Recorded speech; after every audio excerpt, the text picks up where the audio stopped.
PTI long मार्च पर हमले का खदशा, वजारत दाखिला का असद उमर को मुरासला। इंतहा पसंद ग्रुप पीटीआई के मार्च पर दहशतगर्द हमला कर सकती है।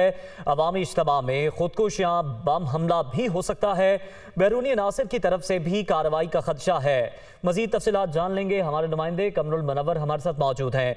कमर, बताइएगा इस मरासले का क्या मतन है और मजीद क्या लिखा गया?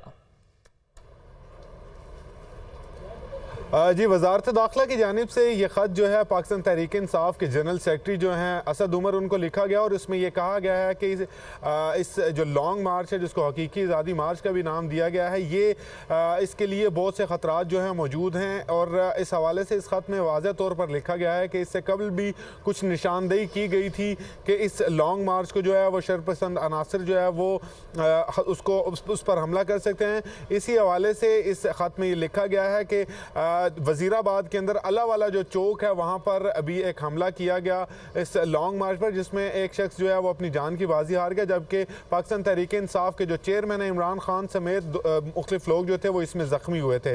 ताहम अब ये कहा गया है और वजारत दाखिला की जानिब से ये रिक्वेस्ट की गई है कि इस मार्च को पोस्टपोन किया जाए, क्योंकि जो इतलात आ रही हैं उसके मुताबिक जो इंटेलिजेंस की बेस पर ये थ्रेट असेसमेंट की गई थी, उसमें वाज़ेह तौर पर यह कहा गया है कि ना सिर्फ पाकिस्तान के अंदर से बल्कि बैरूनी अनासर जो हैं वो भी इस लॉन्ग मार्च को जो है वो निशाना बना सकते हैं। 26 तारीख को ये लॉन्ग मार्च जो है जुड़वा शहरों में आएगा, उससे कबल जो है इसको पोस्टपोन करने के हवाले से कहा गया है कि सेक्रेटरी जनरल जो पाकिस्तान तहरीक इंसाफ है असद उमर, वो इस लॉन्ग मार्च को पोस्टपोन कर दिया। तो ये जो ख़त था वजारत दाखिला की जानिब से लिखा गया। आज ही एक ख़त जो है वजारत दाखिला की जानिब से तमाम सूबों को भी लिखा गया है, जिसमें ना सिर्फ चारों सूबे बल्कि गिलगित बल्तिस्तान और एजे के गवर्नमेंट जो है वो भी शामिल है, उनको भी ये ख़त लिखा गया। और ये कहा गया है कि इस लॉन्ग मार्च के अंदर शरपसंद अनासर जो हैं वो दाखिल हो सकते हैं, जो इसको डिस्टर्ब कर सकते हैं। इसी हवाले से सिक्योरिटी को सख्त किया जाए, ना सिर्फ सख्त किया जाए बल्कि इसकी मुकम्मल तौर पर जो है वो निगरानी की जाए। तमाम इंतजामात को बाकायदा तौर पर चीफ सेक्रेटरीज जो हैं वो DIGs और IGs के ज़रिए खुद मॉनिटर करें,